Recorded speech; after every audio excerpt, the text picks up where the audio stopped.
And I've been working with water in a kind of metaphorical way as a way to understand learning and change. And I've been doing a lot of work with creative learning within the formal education system over here at ASU. And I've seen water as a way to understand the complexity of life. And when we are working in educational systems, we're actually working with life, right? We're inheriting the responsibility of somebody else's learning process. And so water has been this metaphor that I can work with to understand how complex, both the life within us and the life outside of us is. And so the structure of the showcase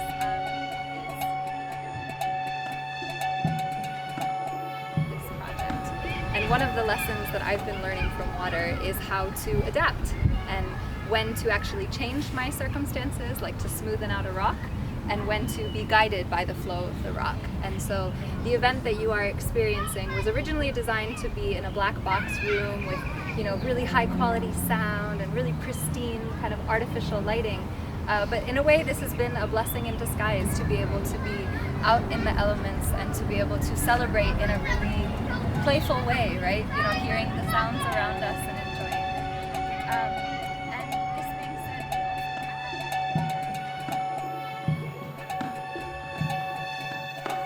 and so the structure of the showcase is, there will be these interactive exhibits which we really encourage you guys to go and get a taste of what you can. And then there will be performances happening at certain moments. So our first performance is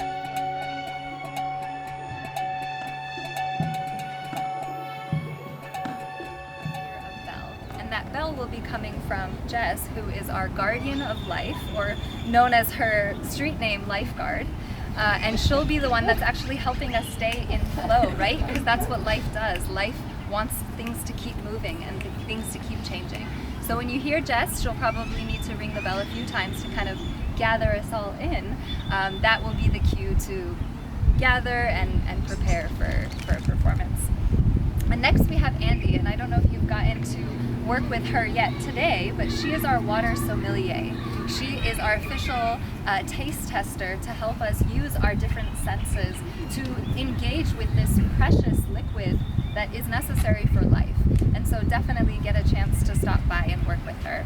And then we have Nona, who we're calling our creative midwife, because she is helping us re-engage our sense of creativity, and she has certain crafts that are actually working with scraps that came from the carpet that I wove, and so she'll be available to assist your creative birthing processes. And then we have Emily, who is our heart purifier. And she is helping us check in with our intentions and really understand how energetically we are sending out vibrations. And this has been shown through certain research that she has to share with you about intentions getting sent into water. And she has us kind of practice with a plant that is before us. And these women have been kind of my main partners and collaborators throughout this last 4 or 5 months, and it's been brilliant and amazing to work with them. Yes. And then I want to point out my two parents, Zohra and then Movahed, and they are, so in addition to being my parents and awesome human beings, they also are water engineers. And so it may not come as a surprise that I started out wanting to study creative learning, and then I ended up somehow making my way into water. And I will say, in addition to the technical expertise that they are offering for this project, they've also proven the adaptive capacity of water to find a solution to everything. Because they have been able, it was my father's idea to hold the showcase outdoors, and they have been completely central to being able to make this happen. Because if it were not for them, I would have had to cancel this whole thing.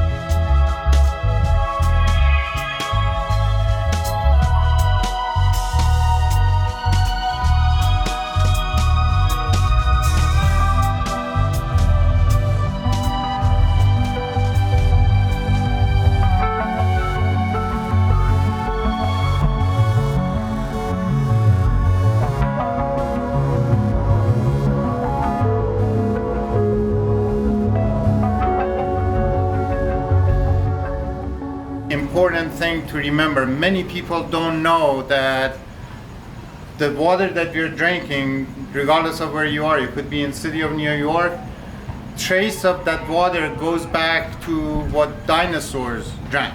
It's the same water, formed differently, is captures some chemicals, purified many times. We too have this power to filter as a society. We can zoom in to understand the size of the phenomenon we face. Whether it be a resistance to change, the loss of sacred placekeeping, the illusion of disposability, misregulation of our future generations, or the avoidance of pain.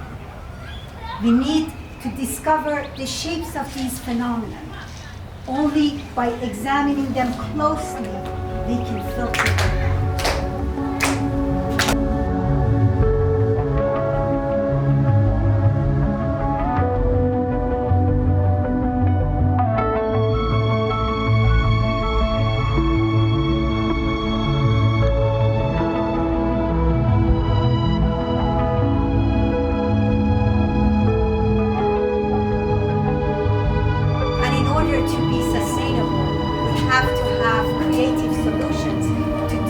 Complexities of the water contamination, and this requires to look at the bigger picture and understanding how we can deal with the different parts of this puzzle to be able to provide the appropriate type of solution for the specific type of contaminants that we are dealing with.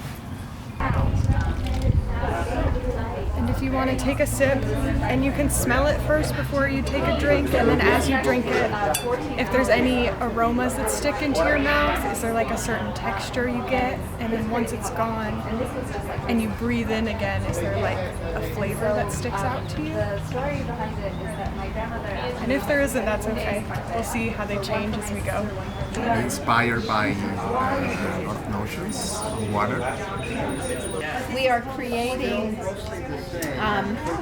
small items out of fabric that's been used for different projects, but what is kind of exceptional about it is we are using the wool ends from Neda's carpet, the carpet that she wove in Iran, learning how to do it like her ancestors had done it, and we are using that in to make whatever shape people want to make. We have some hearts, some stars, some droplets of water, and we're putting an intention inside, an intention for the person you're going to give it to, or an intention for the water, just to have a keepsake and a tangible memento to bring with you and remember this time and space and a piece of our ancestors.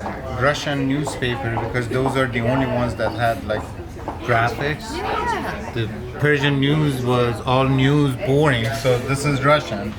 I found this, fixed it up, and I added what I thought would be the lead. I'm still not done. This is all handmade, and I'm trying to make something to match it. I did chemistry, and I was kind of debating what I should do, and then we're learning about water, and I was just so mind-blown. I was like, yes, like I want to be an environmentalist. Like it just clicked. I was just like, Jesus Christ, like this is what I want to chase. Like this is so important, and like I think it's awesome.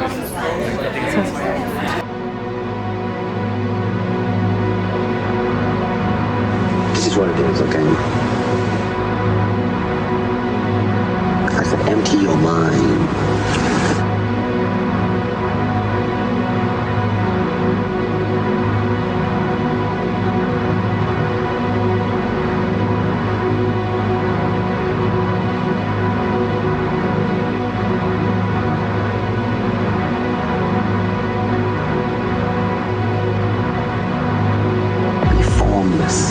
Shapeless, like water.